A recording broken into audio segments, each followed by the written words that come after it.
ಶೇಂಗಾ ತಿಂದು ನೀರು ಕುಡಿಬಾರ್ದು ಇಮ್ಮಿಡಿಯೇಟ್ಲಿ ಅಂತ ನಮಗೆ ಯಾವಾಗಲೂ ಎಲ್ಲರೂ ಹೇಳ್ತಾ ಇರ್ತಾರೆ. ಹಾಗಾದ್ರೆ ಯಾಕೆ ಶೇಂಗಾ ತಿಂದ ತಕ್ಷಣ ನೀರನ್ನ ಕುಡಿಬಾರ್ದು, ಕುಡಿದ್ರೆ ಏನು ಪ್ರಾಬ್ಲಮ್ ಆಗುತ್ತೆ ಅನ್ನೋದನ್ನ ಇವತ್ತಿನ ವಿಡಿಯೋದಲ್ಲಿ ಹೇಳ್ತಾ ಇದ್ದೀನಿ. ನಾರ್ಮಲಿ ಶೇಂಗಾದಲ್ಲಿ ಕೊಬ್ಬಿನ ಪ್ರಮಾಣ ಜಾಸ್ತಿ ಇರುತ್ತೆ ಅಲ್ವಾ, ಖಂಡಿತವಾಗ್ಲೂ ಒಳ್ಳೆಯ ಕೊಬ್ಬೆ. ಆದ್ರೆ ನಾವು ಶೇಂಗಾ ತಿಂದ ತಕ್ಷಣ ನೀರು ಕುಡಿಯೋದ್ರಿಂದ ಅದರಲ್ಲಿರುವಂತಹ ಕೊಬ್ಬು ನಮ್ಗೆ ಬೊಜ್ಜಾಗಿ ಕನ್ವರ್ಟ್ ಆಗುತ್ತೆ.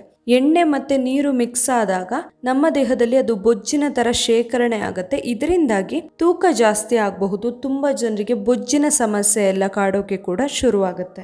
ಇನ್ನು ತುಂಬಾ ಜನರಿಗೆ ಗೊತ್ತಿರೋ ಹಾಗೆ ಶೇಂಗಾ ಸ್ವಲ್ಪ ಉಷ್ಣ ಪ್ರಭಾವ ಬೀರುತ್ತೆ. ನಮ್ಮ ದೇಹದಲ್ಲಿ ಉಷ್ಣತೆ ಜಾಸ್ತಿ ಮಾಡುವಂತಹ ಅಂಶ ಇದೆ ಇದರಲ್ಲಿ. ಹಾಗೇನೆ ನೀರು ತುಂಬಾನೇ ತಂಪು ನಮ್ಮ ದೇಹಕ್ಕೆ. ಅದರಿಂದಾಗಿ ಉಷ್ಣ ಮತ್ತೆ ತಂಪು ಎರಡನ್ನು ಜೊತೆಗೆ ನಾವು ಯೂಸ್ ಮಾಡಿದಾಗ ಅಥವಾ ಬಳಸಿದಾಗ ಏನಾಗುತ್ತೆ, ಬೇರೆ ಬೇರೆ ರೀತಿಯ ಇನ್ಫೆಕ್ಷನ್ಸ್ ಎಲ್ಲ ಕೂಡ ಆಗಬಹುದು, ಅಲರ್ಜಿ ತರ ಆಗಬಹುದು. ಇನ್ನು ಕೆಲವರಿಗೆ ಶೀತ, ಕೆಮ್ಮು, ಗಂಟ್ಲು ಕಿರಿಕಿರಿ, ಹಾಗೇನೆ ಒಣ ಕೆಮ್ಮು ತರ ಎಲ್ಲ ಆಗೋದು ಎಲ್ಲ ಕೂಡ ಸ್ಟಾರ್ಟ್ ಆಗಬಹುದು ಶೇಂಗಾ ತಿಂದ ತಕ್ಷಣ ನೀರು ಕುಡಿದ್ರೆ.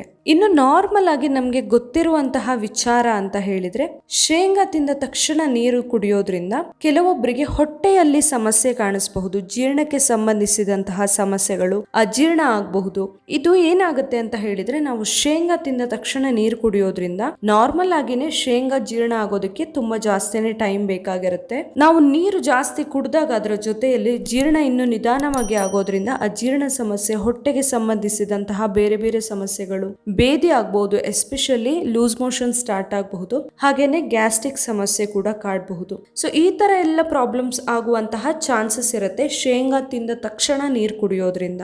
ಅದಕ್ಕಾಗಿನೇ ಶೇಂಗಾ ತಿಂದ ತಕ್ಷಣ ನೀರು ಕುಡಿಯೋದು ಅಷ್ಟೊಂದು ಒಳ್ಳೆಯದಲ್ಲ ಅನ್ನೋದು ಒಂದು ವಿಚಾರ. ಇವತ್ತಿನ ಈ ಮಾಹಿತಿ ನಿಮ್ಗೆ ಇಷ್ಟ ಆಗಿದ್ರೆ ಮನೆ ಮದ್ದು ಚಾನೆಲ್ನ ಸಬ್ಸ್ಕ್ರೈಬ್ ಮಾಡಿ, ಹಾಗೆ ಈ ವಿಡಿಯೋನ ಲೈಕ್ ಮಾಡಿ, ಹಾಗೆ ಶೇರ್ ಮಾಡಿ. ನಾಳೆ ಇನ್ನೊಂದು ಹೊಸ ವಿಡಿಯೋದೊಂದಿಗೆ ಮತ್ತೆ ಬರ್ತೀನಿ. Thank you.